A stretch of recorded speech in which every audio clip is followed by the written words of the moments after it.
bienvenue ce soir 11 novembre 2020 dans ce live assez particulier qui est consacré aux 11 signes inratables qui révèlent votre éveil spirituel.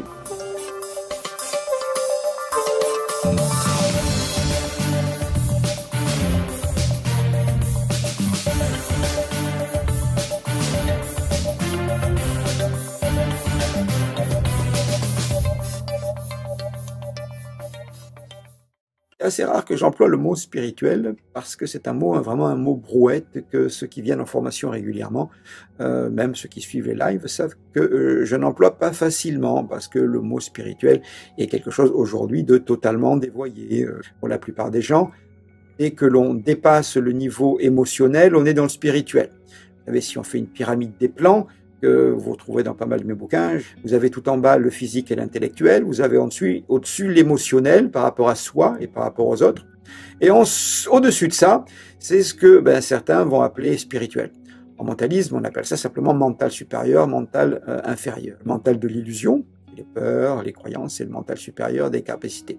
Au-dessus, vous avez les plans de l'essentialité de l'individu, comme on l'appellera l'âme, pour une approche un petit peu, je dirais, judéo-chrétienne. Eh bien déjà là, on n'est pas encore, et loin de là, en véritable spiritualité, puisque la spiritualité, quelque part, c'est globalement le rapport que l'on peut avoir personnel et direct avec l'Esprit Saint. Donc, quelle que soit la manière dont on conçoit une entité créatrice universelle, qu'elle soit appelée Dieu, multidéiste, qu'elle soit animiste, cette architecture de l'univers qui est fondé sur un principe ou des principes créateurs qui nous échappent, c'est là la spiritualité. C'est quel rapport a-t-on avec ce principe divin créateur? Revenons à notre éveil spirituel. Si on veut vraiment y réfléchir, l'éveil spirituel a une définition et des manifestations relativement repérables. D'abord, il faut se rappeler que l'éveil spirituel, ce n'est pas une extase permanente. L'éveil spirituel n'est pas un truc qui vous tombe comme ça sur la tête et en une fraction de seconde, vous êtes devenu un être de lumière et spirituel. Ça, je n'en ai jamais vu comme ça. Ça semble exister dans des écrits sacrés, bibliques, mais personnellement, aux quatre coins de rue et autour de mon pâté de maison, je n'en ai pas rencontré. Donc, l'éveil spirituel, la première des choses à savoir, c'est que c'est avant tout une dynamique, c'est un chemin progressif, jalonné de manifestations. Il faut sortir de l'idée que l'éveil spirituel est quelque chose d'agréable, d'extatique et de béatitude. On n'en est pas du tout là. Et la plupart de ceux qui m'écoutent, parce que je pense que beaucoup de ceux qui ont vécu un éveil spirituel ou qui se demandent s'ils sont en train d'en vivre un ou pas, ont été intéressés par le titre. Donc, eux le savent bien. D'ailleurs, ils pourront témoigner en commentaire, l'éveil spirituel, c'est quelque chose de long. L'éveil spirituel n'est pas agréable. Non, loin de là. L'éveil spirituel, c'est quelque chose qui vous tombe sur le museau la plupart du temps sans que vous ayez demandé quoi que ce soit, sans que vous ayez souhaité forcément, ou sans même que vous ayez pensé à ça. L'éveil spirituel, c'est une espèce de placement d'un seul coup, comme si les compteurs étaient remis à zéro dans votre vie. On vous met en place sur un nouveau chemin sur lequel vous n'avez pas demandé à cheminer, un chemin dont vous ne connaissez rien, un lieu dont vous ne connaissez ni les us ni les coutumes. En gros, on fout le bordel dans votre vie. Il faut se rappeler de ça. L'éveil spirituel, même s'il est progressif, passera forcément par des périodes de bazar absolu. Ce n'est pas quelque chose de facile et ce n'est pas immédiat. Le vrai éveil spirituel est un chemin qui peut parfois durer une vie entière. Mais en tous les cas, ce n'est pas un flash d'un seul coup qui vous arrive alors que vous êtes en train de faire la vaisselle ou que vous êtes en train de bricoler. Hein. Ça n'a rien à voir. Ça existe aussi, mais c'est tout à fait autre chose. Donc, du coup, il va nous falloir différencier cet éveil spirituel d'autres phénomènes. Alors, l'éveil spirituel est parfois confondu avec ce qu'on appelle l'extase mystique.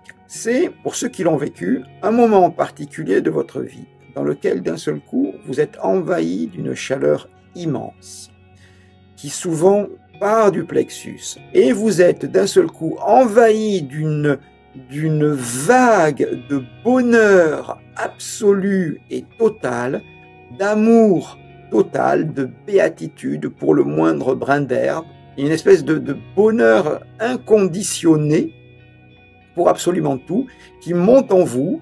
Pour certaines personnes, il y a même des extases physiques en même temps, hein, orgasmiques, qui sont à différencier des montées de Kundalini. C'est pour ça que ça part du plexus, ça part pas des reins en montant sur la colonne. C'est vraiment comme si vous aviez une espèce de soleil au niveau du plexus qui se mettait à rayonner tout en vous, et certains voient aussi, se sentent nimbés et remplis de lumière. Alors, je suis sûr que s'il y a des psychiatres qui écoutent, ils vont dire que c'est peut-être une bouffée de délire. Ça peut.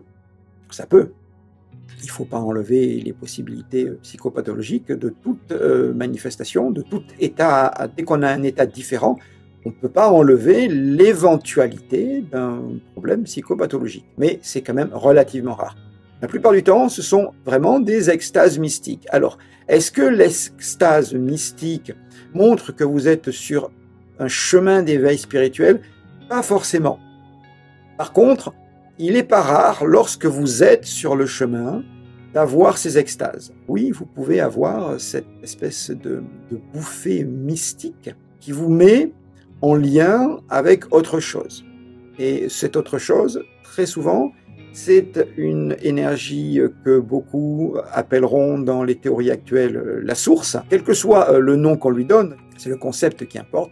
C'est un lien direct. Et très souvent, les gens qui vivent ces extases mystiques n'ont pas la capacité de gérer cette énergie gigantesque qui d'un seul coup les remplit, parce qu'ils ne sont pas médiums énergétiques. Pour ceux qui ont fait les méditations de reliance, vous voyez tout à fait ce que je veux dire. Ils n'ont pas vraiment la capacité de les recevoir pleinement, de les utiliser, de les faire circuler.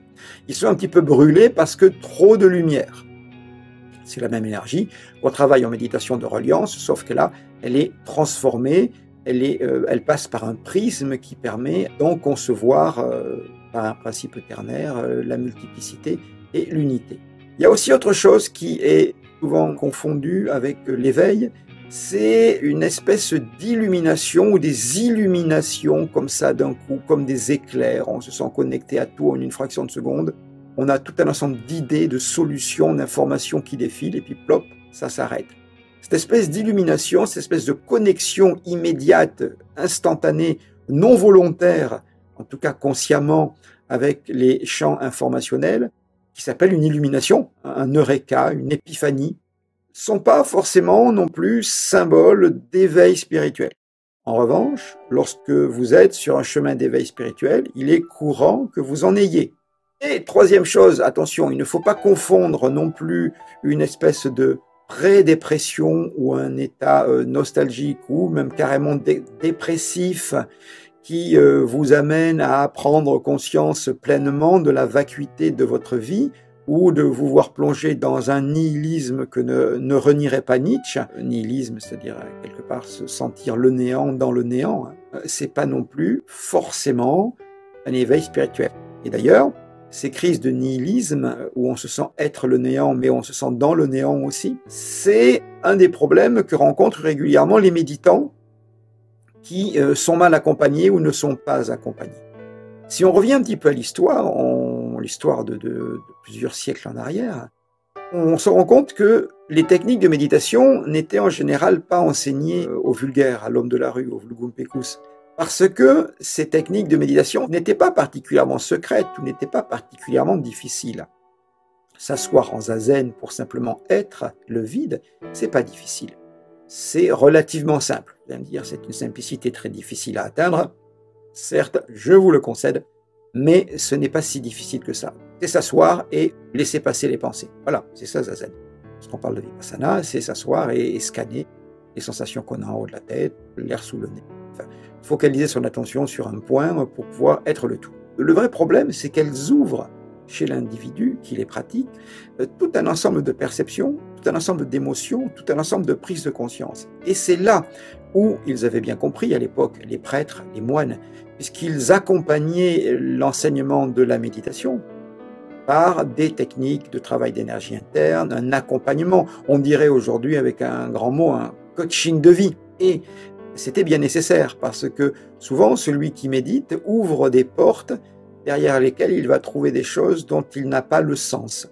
Et il est facile d'être soit effrayé par ce sens, soit perdre ses repères et ne pas trouver de nouveaux repères. Et c'est en ça que l'accompagnant est extrêmement important.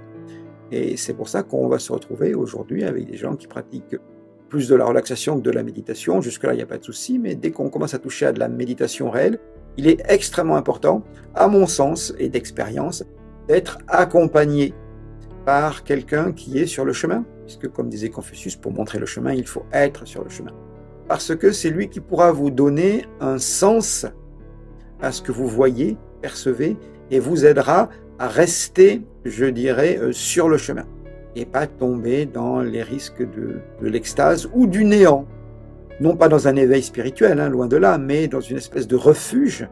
Et ils se mettent à méditer 6-8 heures par jour pour ne pas avoir leurs problèmes. C'est un petit peu leur joint à eux, c'est leur drogue. Ou alors, de l'autre côté, il y a des gens qui sont face au nihilisme de la vie, à la compréhension que finalement tout n'est qu'un instant et tout n'est qu'illusion.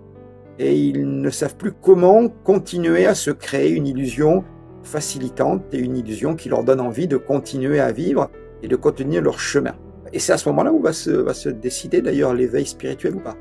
Puisque s'ils continuent leur chemin en travaillant uniquement pour eux et sur eux, ils vont facilement sombrer justement dans ce néant et ce nihilisme. Alors que l'éveil sera au contraire de s'orienter vers une déségotisation, une perte de l'ego roi, et on y reviendra tout à l'heure. Important de bien différencier l'éveil spirituel d'une simple crise mystique. Il ne faut pas non plus confondre ça avec une espèce de dépression sous-jacente, ni avec une illumination. L'éveil spirituel est véritablement un phénomène qui va avoir des répercussions d'un point de vue physiologique sur vous, dans votre sensibilité, dans votre sommeil, dans vos hormones, dans vos neurotransmetteurs, dans votre microbiote, donc votre flore intestinale, qui va avoir un impact aussi psychologique dans votre sensibilité, dans vos prises de conscience, qui va avoir un impact énergétique au niveau de vos circulations de flux énergétiques, énergie vitale, ki, chi, prana. On a vraiment ces trois axes. Il faudrait éviter de zigzaguer entre ces axes comme ça, puisque les conséquences sont multiples. C'est-à-dire, on ne sait pas si c'est un changement psychologique qui amène un changement physiologique, qui amène un changement énergétique. Est-ce que c'est l'énergétique qui amène le changement physiologique? Dans quel sens ça tourne? Qu'est-ce qui induit quoi et qu'est-ce qui a été induit? Ça reste assez impossible à déterminer. Mais en tous les cas, l'éveil spirituel va vraiment vous amener à un ensemble de changements extrêmement mesurables. C'est des changements qui peuvent soit se passer de manière progressive, par saut de kangourou et par palier. Voilà.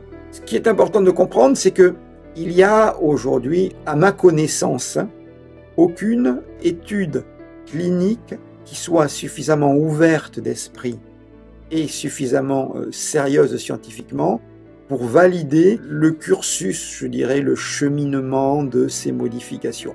Il y en a une seule qu'on a commencé à repérer, qui est assez intéressante, c'est celle au niveau de la glande pinéale. Alors si on prend le cerveau, qui serait dans ce sens-là, hein, on dirait que votre glande pinéale, qui est une toute petite glande, elle serait là.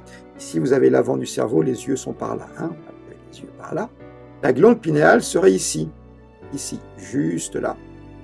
Et je pense que j'y consacrerai plus de temps la prochaine fois, parce que si je me mettais à vous parler de la glande pinéale aujourd'hui, on n'aurait pas le temps de voir les signes. Et je voudrais quand même qu'on passe quand même sur pas mal de signes, de manière à vous laisser le temps de les repérer chez vous, pour que la prochaine fois, lorsque vous allez apprendre les nouveaux et autres signes, vous ayez eu le temps de me faire un retour. Voilà, donc c'est juste ici, hein, elle n'est pas dessinée là, mais il y a eu beaucoup d'études effectivement sur la glande pinéale, sur sa calcification, sur sa décalcification. À mon sens, qui a été vraiment le fruit de longues recherches, c'est que ces histoires de calcification et de décalcification de la glande pinéale qui amèneraient l'éveil, à partir du moment où cette glande est décalcifiée. Bon, ça, apparemment, c'est une connerie qui ne sert qu'à vendre des appareils, des stages et des trucs. Il ne s'agit pas de calcifier ou de décalcifier. La glande, elle ne devient pas solide comme de la pierre dans votre cerveau. C'est d'autres phénomènes. Maintenant, la glande pinéale a une fonction physiologique et une fonction aussi ésotérique, une fonction extrasensorielle, une fonction spirituelle. au même titre qu'une hormone dont on parlera peut-être plus la prochaine fois, qui est cette fameuse hormone de l'éveil, diméthyltryptamine, qu'on appelle DMT, et qui est cette fameuse hormone qui est sécrétée pendant les cercles chamaniques, qui est fabriquée par le corps, par le cerveau, et qui est la plus puissante des drogues hypnogènes et hallucinogènes qui existent. Et on sait se la fabriquer soi-même. Alors certains en prennent aussi de manière récréative, mais c'est quand même très déconseillé, comme vous savez, je vous déconseille absolument l'utilisation de drogue à titre récréatif, parce que dites-vous bien que tous les effets que vous pourriez avoir avec des drogues physiques, matérielles, récréatives, je ne parle pas des drogues médicales, pour usage médical, tous les effets que vous pourriez avoir avec des drogues récréatives, vous pouvez les avoir 10 fois plus forts en travaillant les bonnes respirations, en travaillant les bonnes méditations, en travaillant les bons états. Prendre une drogue quelconque, ce n'est qu'un ersatz, une reconnaissance de son incapacité à gérer ses propres capacités, parce que tout est là, déjà. Les drogues n'inventent rien. Elles ne se contentent que stimuler des choses qu'on a déjà en nous. Ce n'est pas du tout une question d'éthique, c'est simplement un fait. L'éveil spirituel, c'est pas non plus effectivement le fait de sombrer dans un espèce de coma et de déni de la réalité sous hallucinogène. Vous n'aurez pas d'éveil spirituel réel en passant 10 jours à comater en buvant de l'ayahuasca. C'est pas ça l'éveil spirituel. Ça c'est un oubli de soi, un oubli du monde. L'éveil spirituel, c'est un chemin d'hyperconscience, de prise de conscience. Ce n'est pas une illusion créée dans notre cerveau. L'éveil spirituel, finalement, c'est un chemin qu'on commence souvent à emprunter sans le savoir et sans l'avoir cherché. De la même manière que très souvent, on peut essayer de l'emprunter et le chercher sans jamais le trouver. L'éveil spirituel n'est pas quelque chose qu'on va acheter comme ça sur Internet ou en claquant des doigts. Ça vient quand ça vient. Aujourd'hui, il n'y a pas vraiment de modélisation de comment l'éveil spirituel vient. On sait par contre que vous pouvez favoriser sa venue, vous pouvez favoriser ce cheminement par le travail personnel, l'utilisation et l'apprentissage d'outils de travail personnel, de méditation, de prise de conscience, d'introspection, de travail de respiration. Vous pouvez avoir des outils qui vont favoriser votre propre contexte et environnement intérieur, qui vont nettoyer un petit peu pour vous permettre d'accéder à cet éveil spirituel. Et très souvent, dans les formations, il y a des élèves qui vont avoir une ouverture pendant les cercles, d'autres vont l'avoir après, d'autres vont l'avoir en revenant, et d'autres l'ont 1, 2, 3 ans après. Ça se passe quand la personne est prête. On ne peut que favoriser son éveil spirituel, mais on ne peut pas le provoquer. De la même manière, on ne peut pas l'empêcher. C'est-à-dire que, et ça c'est un peu vicelard ce truc, parce que l'éveil spirituel, on peut très bien, une fois qu'on a commencé ce cheminement, se dire, bon, je veux plus voir tout ça, je vais me remettre dans ma vie d'avant. Vous pouvez totalement. Mais le problème, c'est que ça vous amène à vivre dans le déni. Parce que votre conscience sait qu'il y a autre chose, que vous ne vivez pas sur la bonne fréquence, que vous ne vivez pas avec les bonnes personnes, que vous n'êtes pas à votre juste place. Malgré tous les dénis du monde, il y a quand même quelque chose en vous qui vous dit qu'il faudrait partir vers là. Donc oui, on peut bloquer son éveil spirituel, on peut le nier, mais c'est au risque de vous prendre pas mal de murs dans la tronche, déjà. Voilà. Et c'est au risque d'être, je dirais, complètement en opposition avec vous-même. Vous êtes totalement en dissonance, c'est-à-dire qu'il y a un côté qui veut un truc et un côté qui veut autre chose, quoi. J'appelle une dissonance, qu'elle soit cognitive, spirituelle. C'est quand il y a deux côtés en vous qui veulent des choses opposées. Celui qui le refuse a un chemin encore pire que celui qui l'accepte, parce que refuser son propre éveil lorsqu'on est sur le chemin, même si on n'a pas demandé à y être, c'est pas forcément le bon moment, cette espèce de poison qui va empoisonner notre déni et vous y retournerez forcément à un moment. Voilà. Mais en attendant, vous rallongez la souffrance et vous rallongez la difficulté de votre éveil en ne l'embrassant pas, je dirais, embrasser, prendre dans ses bras. En revanche, partant du fait que l'éveil spirituel nécessite, pour être bien compris, l'acceptation, quel que soit le nom qu'on lui donne, d'une causalité supérieure. C'est-à-dire que on pense, on accepte, on croit, quelque part, puisqu'on n'en a pas la preuve réelle, qu'il existe au-dessus de l'humain quelque chose qui le transcende, quelque chose qui est un principe unique, créateur, qu'on appelle karma, qu'on appelle Dieu, qu'on l'appelle prix de la forêt, qu'on l'appelle ordre des choses et destin, une espèce de principe qui dirige, alors qu'on n'en a pas conscience, dont les fins et les desseins nous échappent. Et à partir du moment où on accepte ça, on est obligé de se dire que si l'éveil spirituel nous arrive à ce moment-là, eh ben, on ne sait pas pourquoi. Pour nous, c'est pas le bon moment, mais si ça arrive, eh ben, c'est pour une raison. Et cette raison, on la comprendra peut-être plus tard, on la comprendra peut-être jamais, on la comprendra peut-être immédiatement. Alors autant l'embrasser, ce chaos que risque de produire en plus ou moins grande proportion votre éveil spirituel, et qui a une raison d'être, va vous amener à un ordre intérieur. Quelque chose d'ordonné, de juste en vous, votre juste place, votre véritable mission de vie. Et c'est extrêmement important de comprendre que ce qui nous paraît du chaos absolu peut en vérité être simplement un ordre qui nous échappe, parce qu'il n'est pas de notre nature humaine de le comprendre, ou parce qu'on n'est pas assez avancé pour le comprendre, tout simplement, ou parce qu'on ne veut pas le comprendre. C'est aussi souvent une possibilité. L'éveil spirituel, c'est un élargissement du degré de conscience de la personne vers, je dirais, une déégotisation.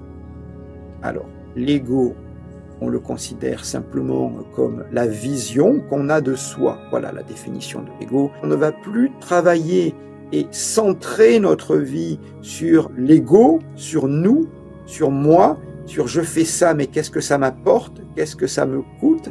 Même quand je pense être généreux, je veux que ça se sache, parce que je veux montrer que je suis généreux. Au-delà de ça, parce que je dis que je suis généreux, en réalité je le fais pour confirmer dans ma tête que je suis généreux. Donc tout ça, c'est toujours très égotique. Et si on regarde, très souvent, notre véritable prison, c'est de travailler que pour son propre ego. Combien de choses faisons-nous réellement dans notre vie qui ne soient pas pour satisfaire directement ou indirectement notre propre ego, donc nous rassurer sur l'image qu'on a de nous, rassurer l'image qu'on donne aux autres. Si on ne travaille pas pour son propre ego, on travaille pour quoi? Eh bien, c'est ça, l'éveil spirituel, et c'est en ça que c'est spirituel. C'est en ça que ça nous rapproche du lien qu'on peut avoir avec un principe créateur quel qu'il soit. C'est que l'éveil spirituel, c'est donc cette déségotisation pour aller vers et se consacrer beaucoup plus à quelque chose qui dépasse l'humain, qui transcende l'humain, qui va au-delà de l'unité. C'est ne plus travailler uniquement pour soi, mais travailler pour un tout global, unique, dont on est nous-mêmes une parcelle. Parce que c'est sortir de sa conception de soi comme une entité unique qui flotte dans l'espace vaguement rattaché aux autres, mais se comprendre soi comme particule, atome d'un tout gigantesque, cosmique, universel, qui est justement ce principe créateur, et vers lequel on va diriger une partie de nos actions. On dira donc que l'on sort de la matérialité pure très égotique pour aller progressivement vers l'immanence, c'est-à-dire la recherche de l'essentialité, en dirigeant notre regard et en essayant d'évoluer vers la transcendance, c'est-à-dire ce qui dépasse l'humain. On a donc la première étape, pure matérialité, égotique, mon moi, l'ego roi. Je suis le plus beau, le plus grand, le plus fort. Tout ce que je fais, c'est pour que ça me rapporte directement ou indirectement, en image, en appartenance. Cette matérialité, qu'elle soit une matérialité psychologique ou une matérialité matérielle. On a vu que dans la reliance, que même intellectualiser, c'est une forme de matérialité, une forme de lourdeur. Ce n'est pas du subtil. Sortir de cette matérialité égotique pour aller vers l'immanence. Qu'est-ce que l'immanence? L'immanence, c'est la recherche du principe unique de l'essentialité, mais en soi. cette essentialité qui va rejeter la superficialité et pour aller progressivement vers la transcendance. Une fois qu'on est branché sur sa propre essentialité, une fois qu'on a fait silence en soi pour écouter, s'est débarrassé progressivement de toutes ces peaux, on va aller essayer d'évoluer vers la transcendance. Est-ce qu'on peut atteindre la transcendance en étant encore matière? Ça, c'est une question à laquelle je ne peux pas répondre. Je peux avoir un avis, je peux avoir une croyance, mais je n'en ai pas encore la connaissance. Beaucoup de voies philosophiques considèrent effectivement que la perte de la matière, changement d'adresse cosmique, en quelque sorte la mort dans nos 3D ici, la mort du corps physique, est une libération pour aller vers le principe divin. Ça, c'est encore quelque chose dont on pourrait discuter philosophiquement, matériellement, spirituellement, extrasensoriellement, et c'est à vous de vous faire votre propre avis en ressentant profondément qu'est-ce qu'il y a en vous. Parce que ce n'est pas une réponse que votre intellect pourra vous apporter. C'est une réponse que votre essentialité pourra vous apporter. Le cœur de vous-même, le kokoro, l'âme de soi, le cœur de soi, pas le cœur émotionnel, l'affect, au contraire, mais le cœur de votre être, son centre unique. Il n'y a que ça, en vous branchant dessus, qui pourra vous dire est-ce que vous avez la foi en ça ou pas. Parce qu'on est dans le domaine de la foi. Et toujours vers un abandon de l'ego. Du moins, il ne s'agit pas d'abandonner votre ego, votre vision de vous, parce qu'on ne peut jamais abandonner la vision qu'on a de soi, mais simplement qu'elle ne vous maîtrise plus. Sans ego, on ne fait plus rien, on ne vit plus rien, on est un légume, on n'ose même plus bouger un cil sans ego. Il faut se débarrasser de la tyrannie que va exercer l'ego. À partir du moment où cet ego, on arrive à en faire un outil d'avancée, de développement, que ce soit pour soi ou pour les autres, un outil qui nous pousse à cheminer toujours mieux, qui nous pousse à cheminer malgré les difficultés qui vont nous construire, cet ego est très favorable, cet ego est à conserver. Ce qui est important de comprendre aussi dans l'éveil spirituel, c'est que c'est un chemin qui vous amène toujours à mourir et renaître. Alors bien entendu, normalement, c'est pas dans votre matière, hein, vous faites pas une attaque et vous revenez. C'est-à-dire que tous les jours, l'éveil spirituel vous amène, ou toutes les semaines, ou tous les mois, selon les étapes, selon la manière dont vous progressez, vous, étape par étape, ou de manière continue, vous amène à mourir pour renaître et revivre différemment la vie que vous viviez avant la mort du jour précédent hein, et la prochaine. En quelque sorte, vous mourrez chaque jour dans une peau pour renaître débarrassé de cette espèce de peau. C'est comme si vous aviez sur vous plein de peaux, plein de trucs qui vous embêtent, qui vous alourdissent sur votre chemin. Et progressivement, tous les jours, vous en enlevez un ou deux. Des fois, ça part par groupe, des fois, vous gardez les mêmes pendant 6 mois. C'est ça l'éveil. C'est des morts symboliques, régulières, permanentes, qui sont suivies d'une renaissance pour être capable de revivre sa vie en étant toujours soi-même, mais en étant différent. Et au fil de votre chemin, vous en arrivez à ne plus avoir que l'essentiel.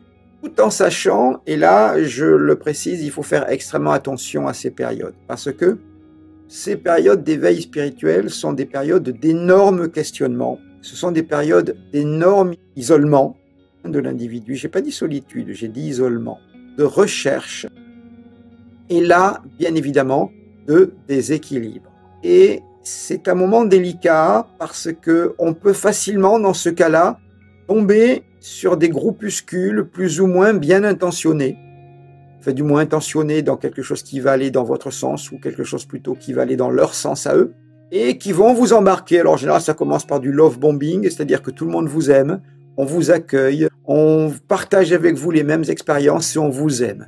Ça marche aussi bien dans les sectes que ça marche sur des sites de rencontres. Ce qu'on appelle le love bombing. On vous bombarde d'amour. Et à partir de là, on va commencer à vous diriger plus ou moins dans des voies qui, selon les intentionnalités derrière, même des fois involontaires, vont aller dans votre sens ou pas. Savoir si un groupement est quelque chose qui va dans votre sens ou pas, il y a 2 questions à vous poser très claires. Est-ce que il me faut avancer vers mes objectifs à moi, ou est-ce qu'ils me font avancer vers des objectifs qui les arrangent eux? Première question. Deuxième question, est-ce qu'ils me rendent dépendant ou est-ce qu'ils me rendent indépendant? Voilà.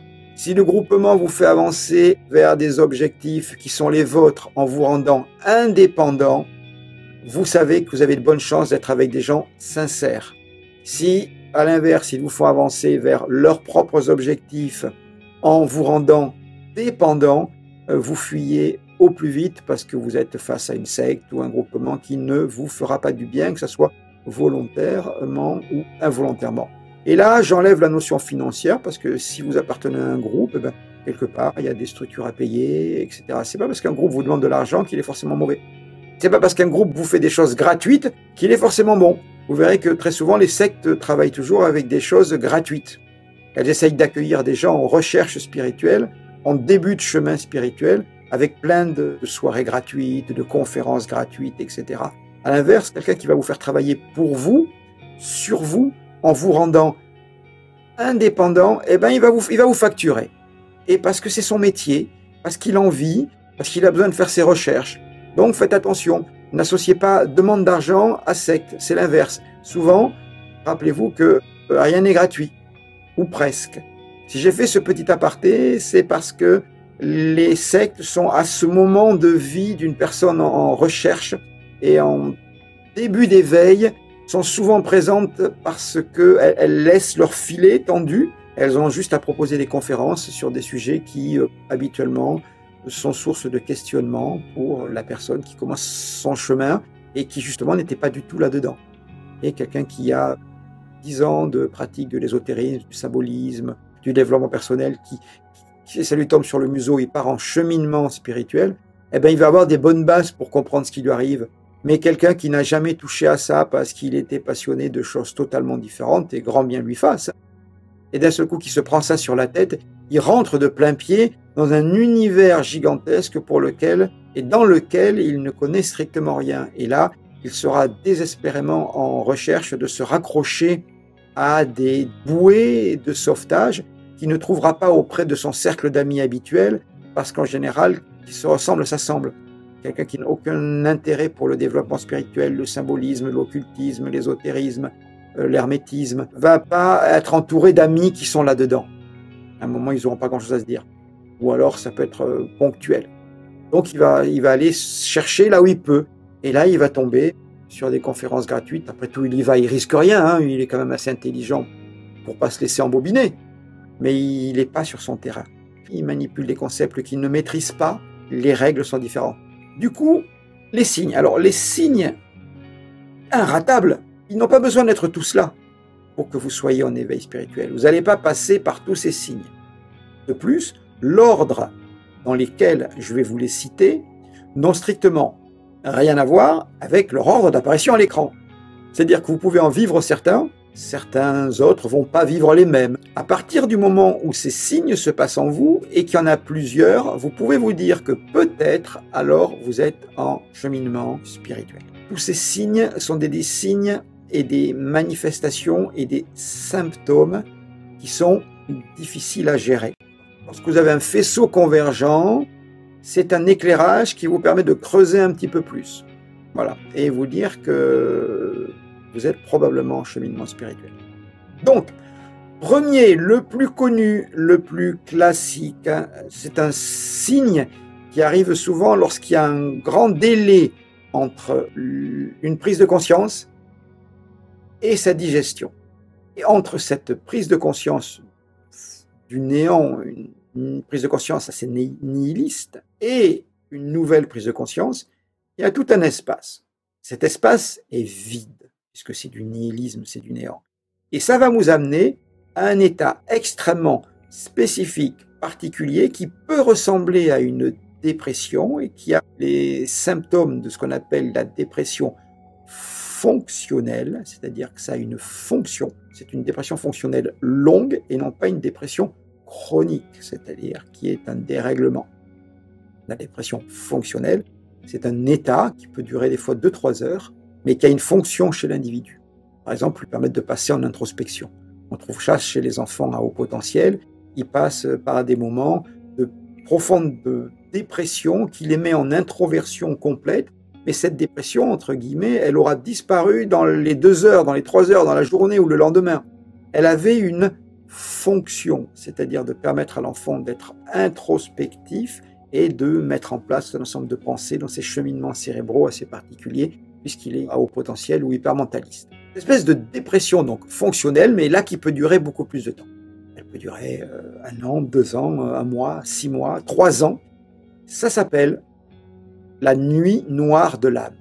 C'est comme si votre propre essence traversait un néant absolument sans la moindre lumière au bout du tunnel, sans la moindre étoile scintillant sur la voûte céleste. Un noir profond, total, qui n'est pas extérieur, qui est intérieur. C'est des états dans lesquels l'individu peut songer régulièrement au suicide, peut songer à régulièrement tout abandonner, sa femme, ses gosses, son chien, son poisson rouge, son crédit sur la voiture et son crédit sur la balançoire pour partir faire autre chose. Ça peut l'amener à changer complètement de vie, divorcer, etc., etc. C'est assez proche de cette phase que vont atteindre certains méditants, d'où l'importance, vous comprenez là, de les accompagner. On peut difficilement accompagner quelqu'un qui a un éveil spirituel s'il n'est pas repéré comme tel ou s'il ne vient pas voir un consultant. Alors que quand on a un méditant, on sait que s'il médite bien, il suit bien les instructions, il va passer forcément à un moment par ça. Donc, il est du devoir du formateur ou du consultant de le suivre, de manière à pouvoir repérer le moment où il ou elle passe par cette nuit noire. Mais en méditation, elle est souvent moins dense, cette nuit, parce qu'elle est accompagnée. Alors que pour celui qui n'avait aucune velléité de faire du développement personnel parce qu'il ne croyait pas dans ces trucs et qui se retrouve bim bam boum sur le museau, un éveil spirituel, tiens ça t'apprendra mon bon Raymond, et bien là il est perdu, il perd tous ses repères. Son essence même, son âme, son essence se retrouve plongée dans un ensemble de ténèbres à qui il va manquer cette étincelle. Il n'aura plus cette étincelle en lui. Et c'est difficile parce que c'est un passage très seul, parce que beaucoup ne se rendent pas compte qu'ils sont en train de faire leur éveil spirituel. Ils pensent être en dépression, ils vont toujours y trouver des raisons. Il va y toujours avoir une rationalisation de l'individu qui ne va pas forcément faire son introspection et qui peut, selon sa chance ou sa malchance, cheminer pendant des semaines, des mois, même des fois plusieurs années, dans cette espèce de nuit noire. Et c'est vraiment un moment là où la personne est extrêmement perméable à toute théorie, à tout accompagnement, qu'il soit écologique avec l'individu ou qu'il soit plutôt sectaire et malveillant. Si vous voyez ces symptômes-là, il va falloir repérer à côté d'autres signes pour faire la différence entre une dépression. Dieu sait qu'en ce moment, vu la manière anxiogène dont on nous gère tout ce qui est communication, publicité, on nous maintient dans un climat extrêmement anxiogène, comme j'expliquais la fois précédente, un nuage de fumée extrêmement anxiogène pour dissimuler tout ce qui est fait de manière très ordonnée dessous, de remise en esclavage de l'individu, tout ce qui est très liberticide qui est en train de placer sous le chaos. Il y a de quoi faire de la dépression. Il va falloir voir si derrière, il y a d'autres signes. Deuxième signe, c'est une hypersensibilité. Elle n'est pas forcément que émotionnelle, parce que un des symptômes souvent de la dépression, c'est une forme de bipolarité entre soit une hypersensibilité émotionnelle, en gros on se met à pleurer juste parce qu'on voit le moindre truc à la télé, soit à l'inverse, un détachement complet, un espèce d'état dans lequel on n'a aucune émotion. Donc ne pas forcément prendre l'hypersensibilité émotionnelle. En revanche, il y a deux hypersensibilités qui sont très caractéristiques de l'éveil et qui ne sont pas dans la dépression. C'est une hypersensibilité perceptive, c'est-à-dire que d'un seul coup, vous vous mettez à voir beaucoup mieux, à sentir les odeurs beaucoup plus fort, à entendre les bruits beaucoup mieux, à avoir des perceptions de ce qui se passe dans votre corps, ce qu'on appelle le proprioceptif. On se met à ne plus supporter les bruits d'une porte qui claque, à ne plus supporter un parfum parce qu'on le sent 10 fois plus. Cette espèce d'hyper sensorialité, alors là, vous savez que c'est pratiquement à coup sûr un symptôme d'éveil spirituel. Il y a aussi un symptôme, on pourrait dire aussi hypersthésie. Lorsqu'on parle de ressenti très puissant pour tous les sens, on dirait aussi hypersensorialité ou hypersthésie. Et du coup, si on parle d'hypersthésie, on a aussi, dans le cas d'éveil spirituel, de la synesthésie, une espèce de modification de votre sensorialité, des liens entre vos 5 sens, qui fait que vous devenez amodal niveau sensoriel. Et l'amodalité sensorielle, c'est quand, par exemple, vous avez des gens qui vont vous dire « Ah, j'aime bien cette musique, elle est très rouge. J'aime bien cette odeur, elle est très verte. » Ou « elle est très bleue. » En quelque sorte, ils vont associer des qualificatifs visuels à des sons ou à des odeurs, associer des qualificatifs auditifs à des odeurs. En gros, ils vont mélanger leurs sens. Alors, il y a des gens qui ont cette capacité en permanence, on les appelle les synesthètes, et c'est souvent un enfer pour eux, parce que c'est un système de perception qui, en réalité, n'a pas pris vraiment sa modalité, parce que pour la petite histoire, l'enfant est amodal jusqu'à 3-4 ans, et c'est qu'après que les sens se découpent de manière vue, ouïe, touchée, etc., etc. Chez certains, cette découpe se fait pas bien au niveau des zones cérébrales. C'est assez caractéristique des hypermentalistes aussi, ça a des hauts potentiels. Et ils se retrouvent à être synesthètes toute leur vie. Il y a une autre caractéristique qui est l'impression qu'on sent vraiment l'autre de l'intérieur. Là où on en est des signes, il est important que je vous rappelle quelque chose. Ce qu'il faut comprendre, c'est que tous ces signes n'ont d'intérêt à repérer qu'à partir du moment où ils représentent un changement dans le comportement, l'émotionnel, le mental ou le perceptif, le vôtre ou celui d'une personne. C'est la modification qui apporte un élément. Mais si toute sa vie quelqu'un a été synesthète, ça ne veut pas dire qu'il est en évolution, en éveil spirituel. Ce que je vous disais, toujours dans la continuité avec l'hypersensorialité, vous avez aussi l'hyperempathie. Quand d'un seul coup, vous devenez comme une éponge et vous absorbez tout le monde, alors que ça ne vous arrivait pas avant. Que vous ne pouvez pas discuter 3 minutes avec quelqu'un de triste sans vous mettre à pleurer. Que vous absorbez dans un lieu toutes les émotions négatives ou positives des gens. Et c'est souvent les négatifs qui l'emportent d'ailleurs, assez étonnamment. Si d'un seul coup ça commence à venir chez vous de manière disproportionnée, alors vous pouvez penser que vous êtes en cheminement d'éveil spirituel. C'est assez caractéristique. Toujours dans ce sens de l'empathie, qui est, je vous rappelle, la possibilité de vivre à distance l'expérience psychophysiologique de l'autre. En gros, vivre ses ressentis, vivre comme si on était dans lui. Il y a 2 choses qu'il faut différencier. Quand vous êtes face à quelqu'un et que vous ressentez ses émotions, ça c'est une première chose. C'est l'empathie. Au-delà de l'empathie, vous êtes face à quelqu'un et vous avez l'impression profondément de vivre sa vie, d'avoir ses pensées, comme si vous arriviez à vous projeter en lui. Ce n'est plus de l'empathie là, c'est déjà autre chose. Une espèce de contagion affective, une espèce de switch émotionnel qui peut être caractéristique d'une dynamique d'éveil spirituel. Et vous avez aussi, toujours dans la même série, là, parce qu'on est dans les 2 signes, vous avez vu, c'est des signes émotionnels, sensoriels, de perception de soi et de l'autre. Un signe aussi qui ne trompe pas, c'est quand d'un seul coup, vous avez l'impression que vous vivez une vie qui n'est pas la vôtre. Une vie qui n'est plus la vôtre. Vous êtes dans le corps et dans la vie de quelqu'un qui ne correspond pas à qui vous êtes réellement. Alors, c'est pas uniquement le fait de trouver que vous n'êtes pas vu à votre juste valeur, que vous n'avez pas la promotion que vous auriez dû avoir. C'est vraiment avoir l'impression qu'il y a 2 personnes en vous.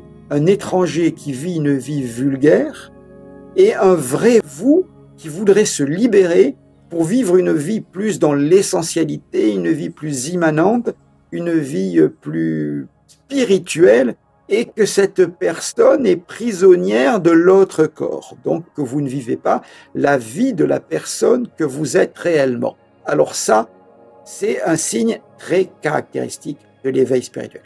Je compte sur tous pour, dans les commentaires, mettre des signes que vous avez vécus. C'est extrêmement important. Venez partager votre expérience. Partagez votre expérience d'éveil ou posez des questions. Est-ce que c'est de l'éveil ou pas? Allez-y, n'ayez pas peur, n'ayez pas honte. Au contraire, c'est une force de pouvoir révéler son propre cheminement. 3e signe, c'est une ouverture brutale de tout ce qui est intuitif. C'est plein de petites choses qui ont un véritable sens pour vous, mais qui échappera au vulgus à côté, hein, qui n'a pas les mêmes références que vous. Mais vous, vous savez que c'est placé là et que ça a un sens pour vous. Ça peut être aussi bien une photo qui tombe, un mot qui s'affiche, un livre qui tombe et qui s'ouvre à une page, quelque chose qui vous est dit, un mot qui vous est dit, parce qu'il fait écho précisément à quelque chose que vous êtes en train de vivre ou une interrogation sur laquelle vous êtes en train de plancher mentalement, même inconsciemment. Et d'un seul coup, vous sentez que ça vous apporte la réponse sur un plateau, on ne sait pas d'où ça vient. Mais c'est un clin d'œil, c'est une synchronicité. Alors bien entendu, les terroristes du mental et tous les scientistes obtus diront que oui, c'est créer des ponts sur le hasard. Non, non, vous savez profondément que ce qui se passe est un signe. Attention aussi, il y a aussi des troubles psychopathologiques qui amènent à voir des signes dans tout. Et les synchronicités, c'est pas simplement alors que vous regardez votre portable approximativement 20 ou 30 fois par heure, même si vous vous en rendez pas compte, et une fois ou deux repérez que quand vous êtes sur des heures miroirs, 15h51, 11h11, synchronicité, ouverture de vos capacités extrasensorielles, baisse ou augmentation énorme de votre énergie, mais très souvent, c'est plutôt une grosse baisse de charisme, une grosse baisse d'énergie. Pourquoi? Parce que dans un cheminement spirituel, tout votre être est en introspection, est en écoute de lui-même. Donc en gros, tous vos rayonnements, le charisme c'est quoi? C'est un rayonnement. Tout ce rayonnement, eh ben, il devient centré sur vous. Donc effectivement, les autres le ressentent comme une espèce de réabsorption de votre énergie. Et puisqu'on parle de la réabsorption de l'énergie, il me revient en tête que dans le point numéro 2, le signe numéro 2, donc celui sur l'hypersthésie, l'hyperempathie et tout ça, il faut faire attention parce que dans cette période où vous êtes dans cet état-là, vous devenez aussi beaucoup plus absorbant pour tous les parasites et tous les vampires énergétiques. Tous ces gens qui vont venir vous prendre votre énergie et vous donner leurs mauvaises choses, vous devenez extrêmement sensible à eux. Alors, il y a des moyens très simples. En formation, on voit les bulles de nettoyage, les techniques de nettoyage mental, l'évocation mentale de nettoyage. Vous les trouverez aussi dans mes bouquins. Et puis, si vous regardez un petit peu sur le net, j'en ai publié pas mal de gratuitement. Quatrième signe extrêmement important, c'est le décalage. Alors, très typique des cheminements d'éveil spirituel, c'est quand d'un seul coup, vous vous sentez en total décalage avec les gens qui, pourtant, il y a une semaine ou un mois, étaient tout à fait en accord avec vous. Comme si d'un seul coup, tous vos centres d'intérêt, toutes vos attirances énergétiques avaient complètement changé. Ils se mettent à parler de choses qui ne vous intéressent plus. Vous vous intéressez à des choses dont ils n'ont strictement rien à faire. Vous les regardez là un petit peu comme si vous regardiez des bêtes bizarres d'un zoo et ils vous regardent un petit peu comme quelqu'un qui est devenu un peu perché. Général, ça, c'est très caractéristique des phases d'éveil spirituel. C'est des moments où vous avez besoin de prendre de la latitude par rapport à ces gens. Vous pouvez aussi vous en rendre compte qu'en quelques semaines, tout votre cercle de connaissances, d'amis, les forums que vous fréquentez, etc., change. D'un seul coup, vous n'attirez plus les mêmes personnes. Les anciennes personnes ne sont plus attirées par vous, plus intéressées. Vous en intéressez d'autres, d'autres vous intéressent. Et ça en quelques semaines. C'est des périodes où forcément, vous avez l'impression de vous sentir en pleine solitude, alors que vous pouvez être entouré de gens.